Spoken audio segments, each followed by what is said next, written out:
Ngayon ay Lunes ng ika-21 linggo sa karaniwang panahon. Ang simula ng unang sulat ni Apostol San Pablo sa mga taga-Tesalonika. Mula kina Pablo, Silas at Timoteo.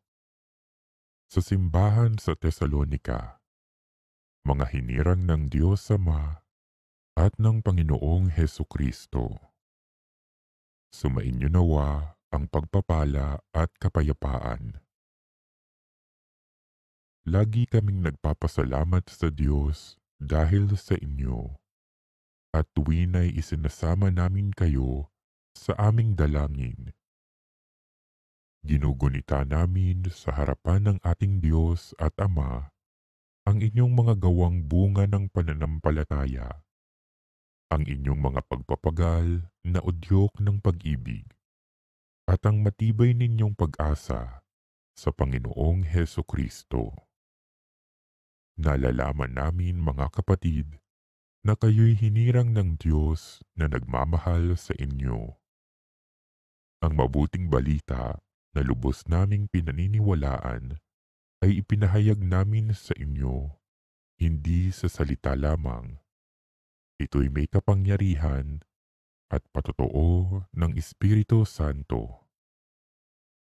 Nakita ninyo kung paano kami namuhay sa inyong piling. Ito'y ginawa namin para sa inyong kabutihan, sapagkat hindi lamang ang salita ng Panginoon ang lumalaganap sa Macedonia at Akaya sa pamamagitan ninyo, pati ang balita tungkol sa inyong pananampalataya ay kumalat sa lahat ng dako. Ano pat hindi na kailangang magsalita pa kami tungkol dito. Sila na ang nagbabalita kung paano ninyo kami tinanggap.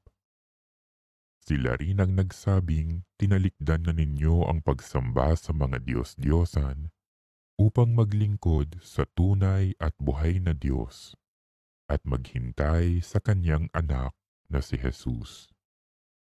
Siya ang muling binuhay na magbabalik mula sa langit at magliligtas sa atin sa darating na puot ng Diyos. Ang salita ng Diyos.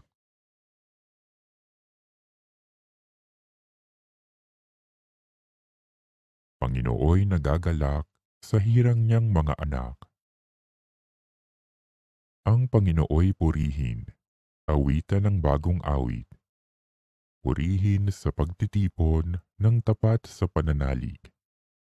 Magalak ka, O Israel, dahilan sa manlilikha, dahilan sa iyong hari, ikaw Siyon ay matuwa.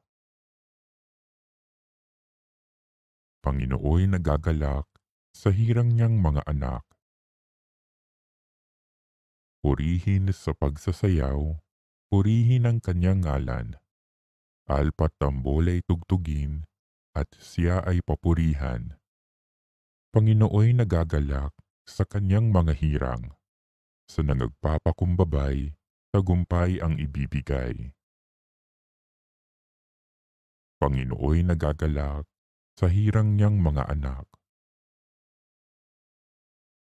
Sa tagumpay na natamo, magalak ang mga hirang.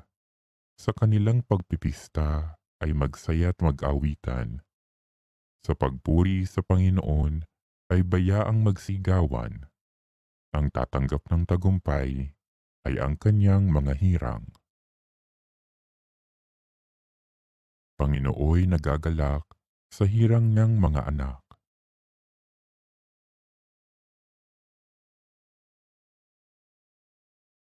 Aleluya, aleluya.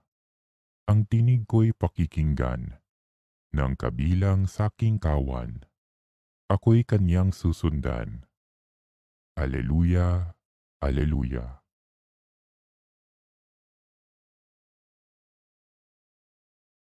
Ang mabuting balita ng Panginoon ayon kay San Mateo. Noong panahong iyon, sinabi ni Jesus, "Sa aba ninyo mga eskriba at mga pariseyo, mga mapagpaimbabaw. Hinahadlangan ninyo ang mga tao upang hindi sila mapagharian ng Diyos. Ayaw na ninyong pasakop sa paghahari ng Diyos. Hinahadlangan pa ninyo ang ibig pasakop. Sa aba ninyo, mga eskriba at mga pariseyo, mga mapagpaimbabaw, inuubos ninyo ang kabuhayan ng mga babaeng balo at ang sinasangkalan ninyo'y ang pagdarasal ng mahaba. Dahil dito'y lalo pang bibigat ang parusa sa inyo. Sa aba ninyo mga eskriba at mga pariseyo, mga mapagpaimbabaw, nilalakbay ninyo ang karagatan at ginagalugan ng buong daigdig. Makahikayat lamang kayo ng kahit isang hintil sa pananampalatayang Hudyo. At kung makahikayat na'y ginagawa ninyong masahol pa kaysa inyo. Kaya't nagiging ibayo ang dahilan para siya'y parusahan sa impyerno. Sa aba ninyo, mga bulag na taga-akay, itinuturo ninyo na kung ipanumpa nino man ang templo, walang anuman ito.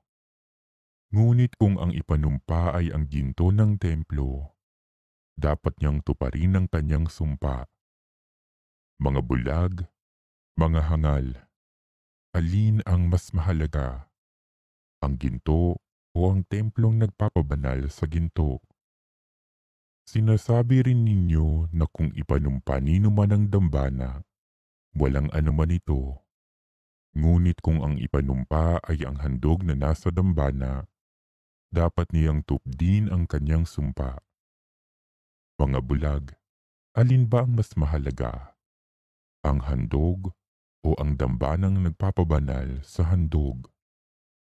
Kaya nga, kapag ipinanumpa nino man ang dambana, ipinanunumpa niya iyon at ang lahat ng handog na naroon.